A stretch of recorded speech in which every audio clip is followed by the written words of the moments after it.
kok kita wis rirwa ing janji sombong. Kita wis ora nini. Ki apa kang dadi pepacu ulun. Ateges ing samengku jeneng kita ora kuat. Den panggoni kanugrahan Bathara ulun kudu golek panitisan liya sok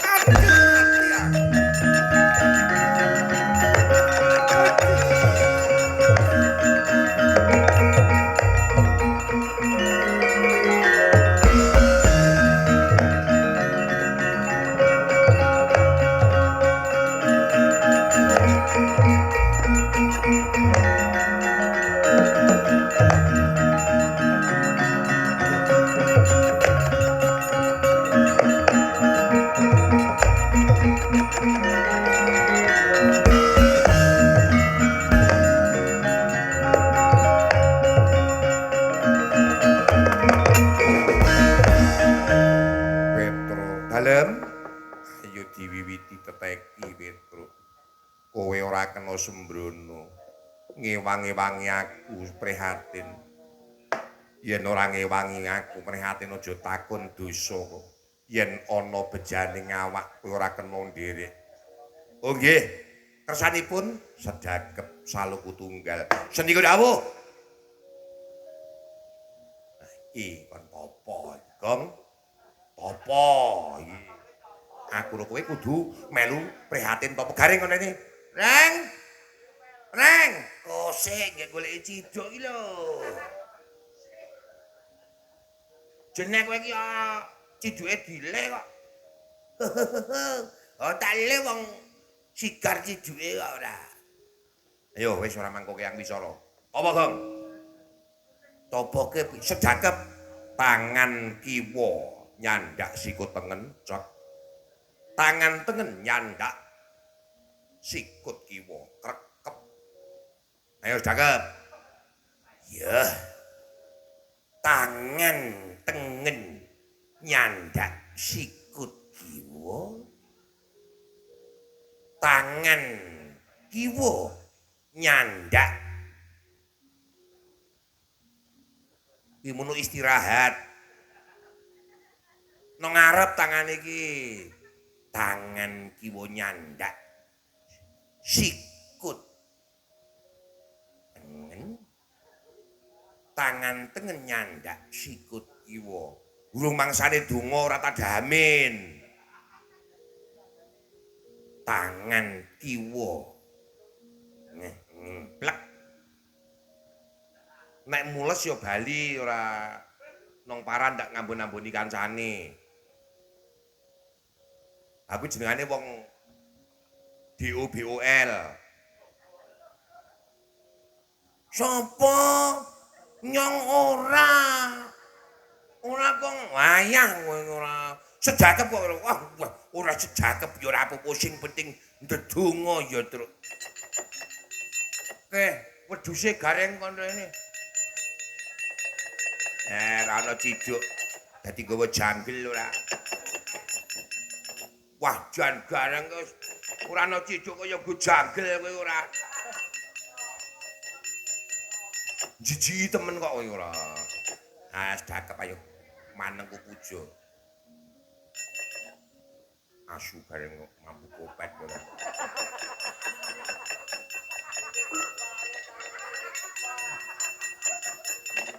Gareng aturane prihatin kok ora resik. Bumi gonjang ganjing langit kelap-kelap katon. Lir kincanging sang maweh gandrung. Tumedhaing sang Hyang pukulun mahyu cakraning rat mring ngarsanira sang adya penembahan Begawan. Madu Bronto karya kagiat kang sami uninga.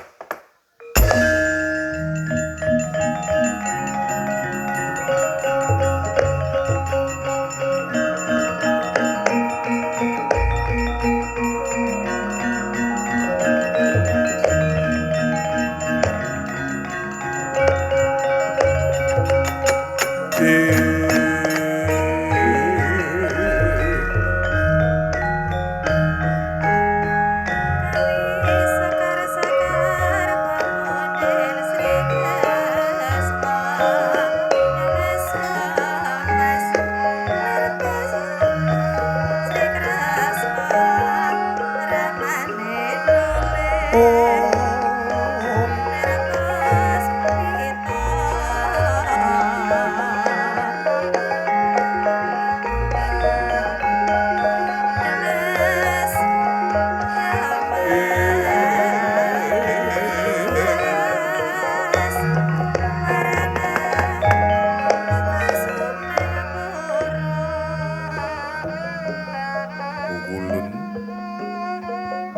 boten sisip paduka sang Wahyu cangkraning marat.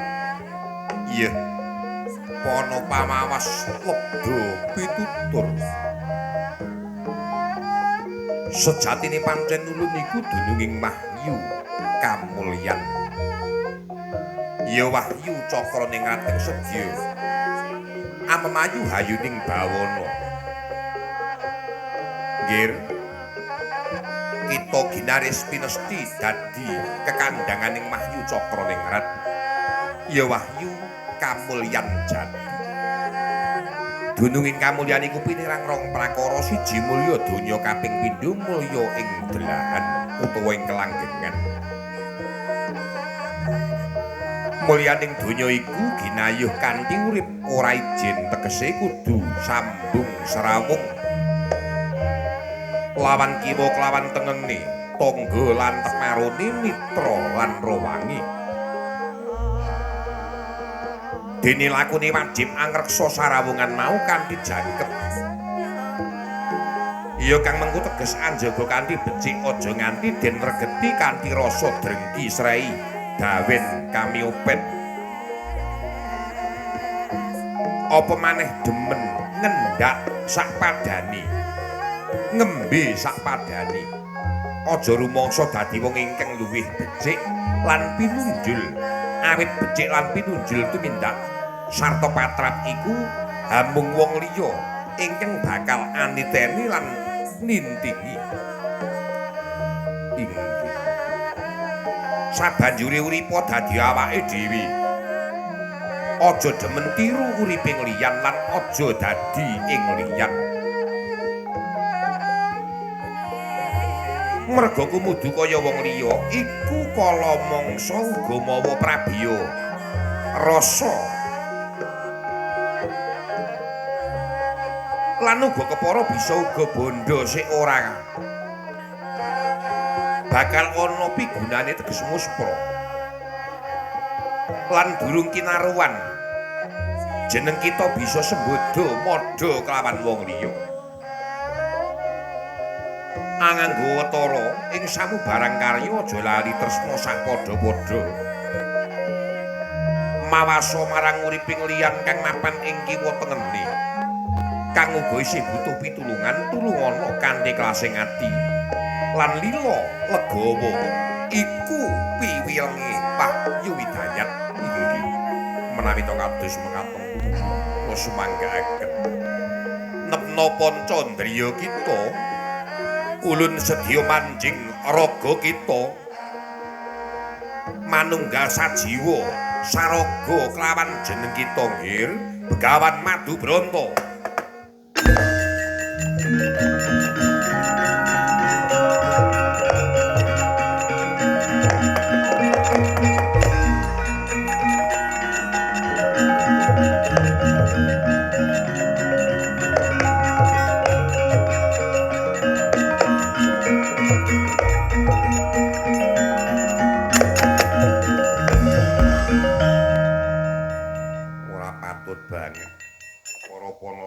Suwun biyantu le prihatin malah padha ngantuk dewi-dewi. Ketoke topo Kakang Semar? Wonten dawuh mrene o Kakang. Nggih. Lho. Wah. Wah. Wah.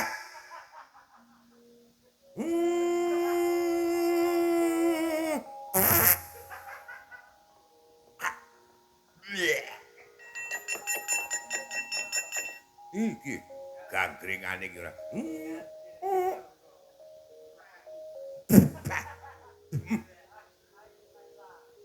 Oh bapak, mula kok entute mambu suket.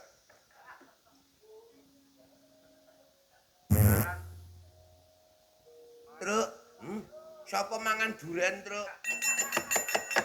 Duren matamu entute bapak. Bapak entute kok duren. Kene Pak, njaluk neh nyo. Duren pol to.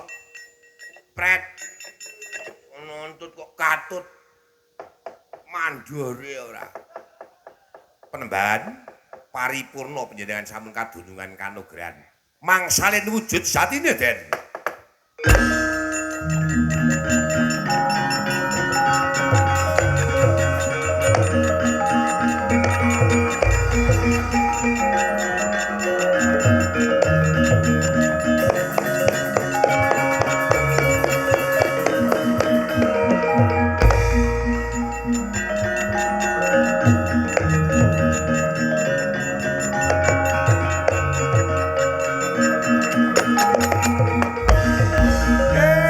Kaya ngene iki sing jenengane wong prihatin. Ngerti? Ngerti? Ngerti? Ndoro daraning sun. Daraning sun. Daraning sun. Daraning sun. Rembes ingsun. Wong tuwae padha ki rembes ingsun. Ndoro Siwa Semar Badranaya tinarbukaning lakon mangkih nggih panjenengan ing kedah mbabaraken. Kula pun melu puas. Tak kuntak.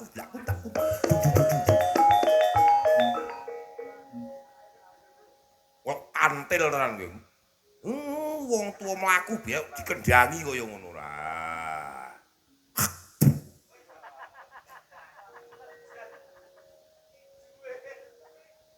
Gua gong dileh.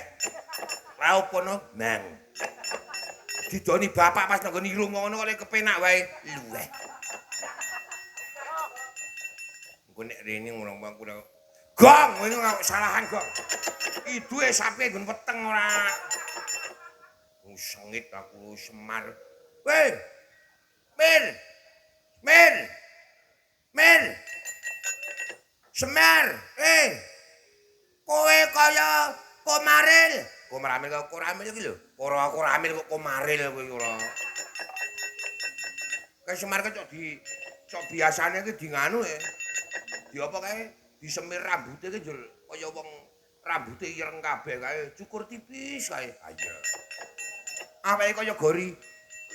Mel.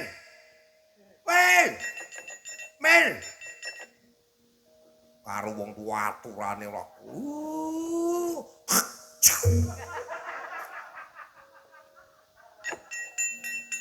Aturane ora.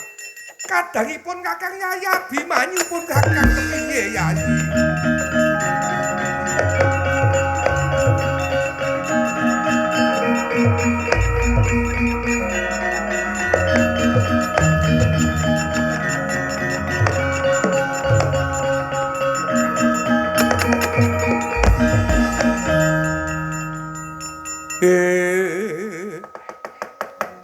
Samba prawira nangling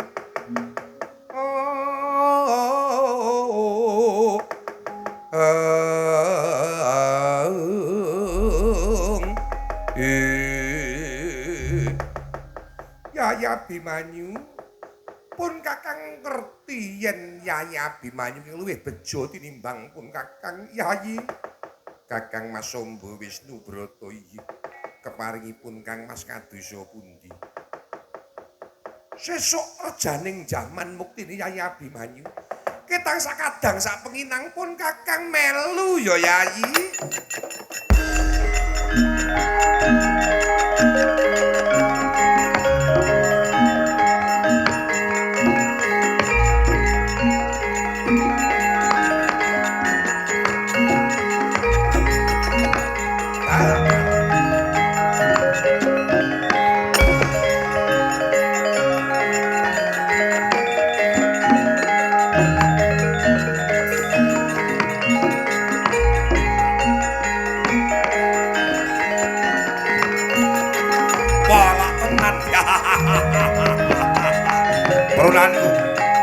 Perunan.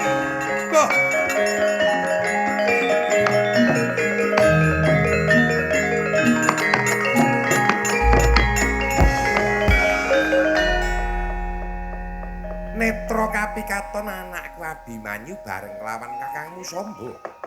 Nuning ngiwa sungkem kula kunjuk, sungkem kula Kanjeng Rama. Ya padha tak tampa. Pikantuk pangestu dalem Prabu Wahyu Cakra ning rajaget kapurba dhateng keng putra pun Abimanyu. Nalak tenan. Petruk dalem. Bendaramu bisa antuk gawe nggih pangestunipun sinuwun angsal damel. Wai Cakranyar saged kabur apa? Walah dalah. Tumenanan tedak turun mandura Kang Purba Wai Cakranyar. Bagong ya melu. Nggih Yayi Jlitheng.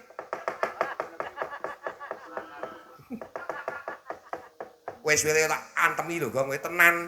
Aku wegah nek nggo Bagong sing kok ngono kuwi. Jeneng. Kowe minggat to? Dalem kowe minggat. Nggih. Ngono kaya ngono ben ketok akrab ngono lho. Kok diarani Jlitheng niku janipun sing ngiteng napane to? Lah kok Jlitheng niku lho. Ih, ora. Weh lah nata kok. Nyong kan ndase wis jahitan kok ditatak ya.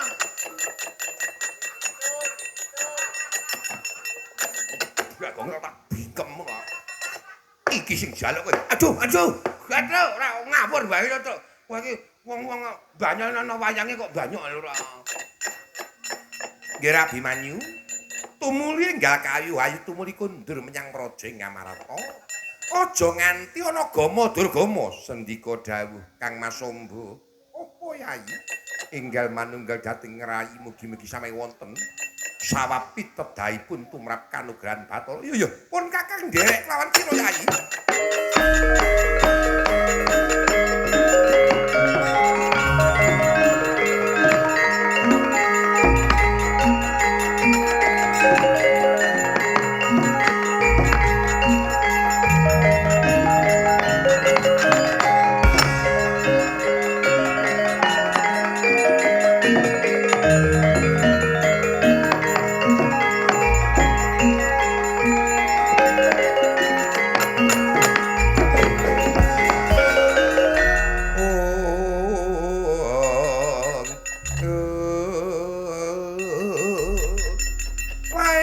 Jebul bakal ndak tungkol lah kok mancing jagate Abimanyu mongko ana Kakang Semar.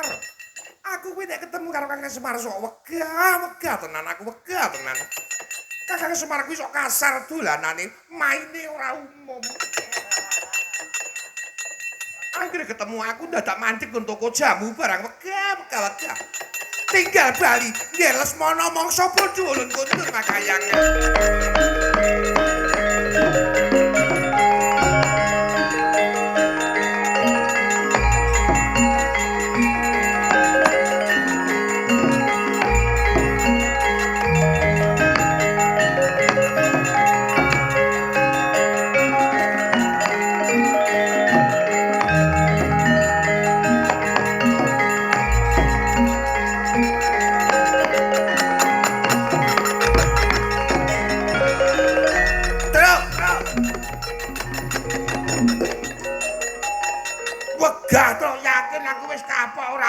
Banyal kok kowe ngoyak-oyak wae.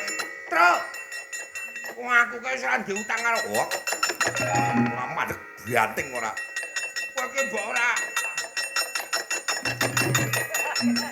Aku aja doyak terus sing ngoyak kowe. Oh iya, Deng. Terus.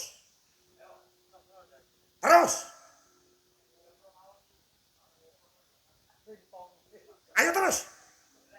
Wong kok ora ngajeni. Aku iki sapa? Aku iki Nata Ndarawati. Lah kok kowe grajikan nang ngarepan kuwi apa? Apamu aku? Apamu ayo? Apanya dong? Dan dindong.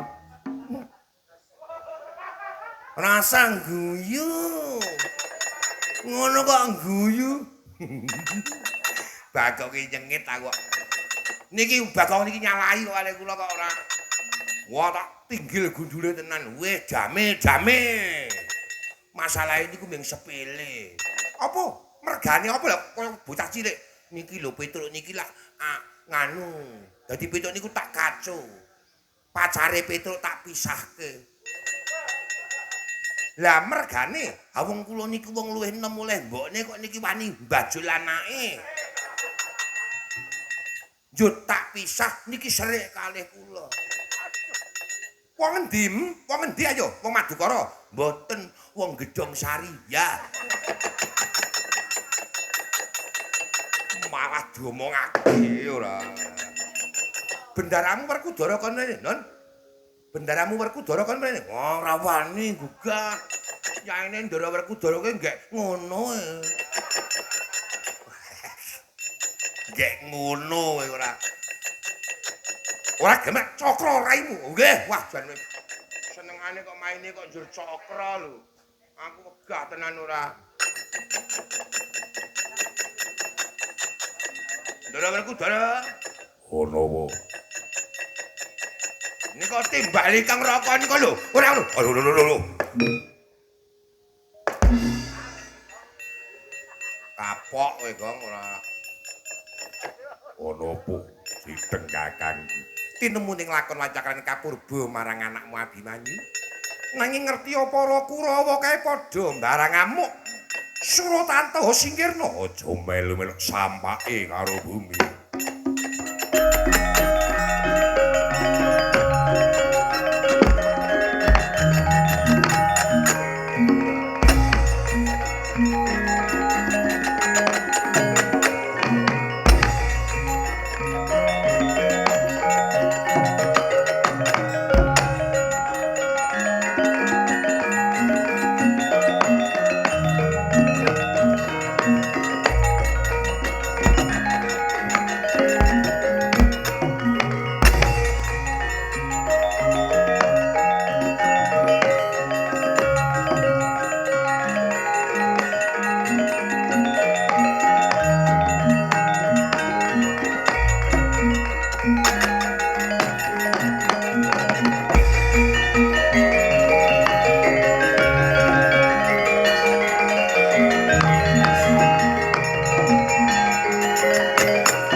Abimanyu jare ranjape dina iki tungkak tampanono.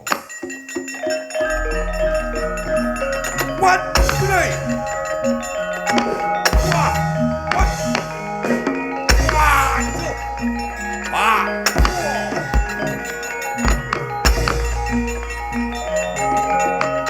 Wah. Wah. What?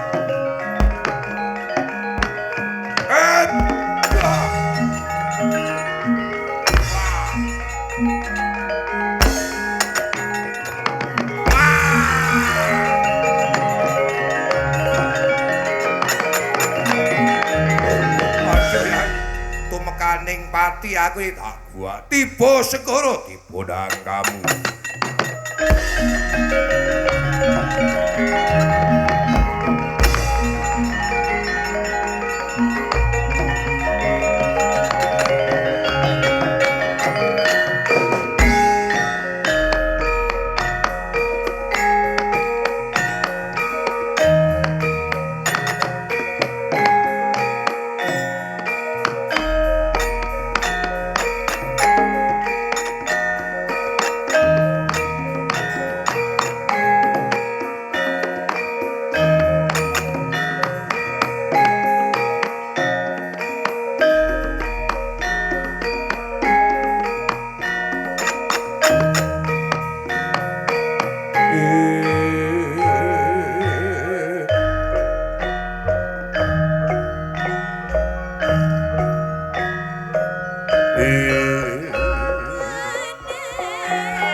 Ayu-ayuning bawana Suradira jayaning kang rat leburing pangastuti mugi sedaya manggi ora harja basuki ingkang samya pinanggih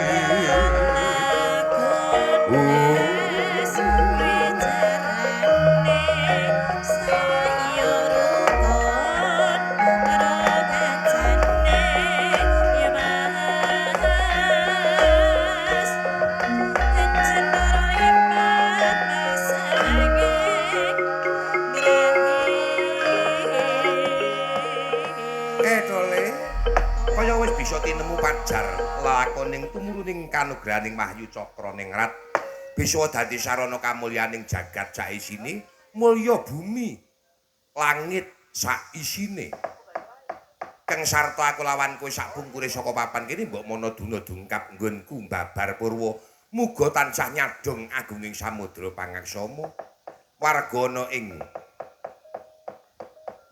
pager gunung sakiwa tengene uga pinaringana keslametan rahayu aku mungkur saka papan kene sak kanca jangkep uga pinaringan keslametan bisa wilujeng temekan papan dununging sowang-sowang krana pancen aku lawan kowe isih kudu nerusake laku nggone ngrungkepi darmaning kabudayan nggih mo kang saka kuwi muga-muga ing sampeyan tansah puji pinuji rahayu kang kinemu Truk, godeng jeng-jeng ora, Truk. Ayo nek ayo buka nganu ta, Truk. Buka kendang ta, Truk. Ayo tak buka bonang kaya kowe ora. Jen banyol antemi cangkeme. Samare aku nek kaya kedhu, kok ngono kok nene yogane pake. Ana ayak-ayak pamungkas kok buka bonang luru, jurarek apa? Tole, ayo tutup paribara Janala. Puput pepuntane ngatur bila hitauhik walidayah. Wassalamualaikum warahmatullahi wabarakatuh.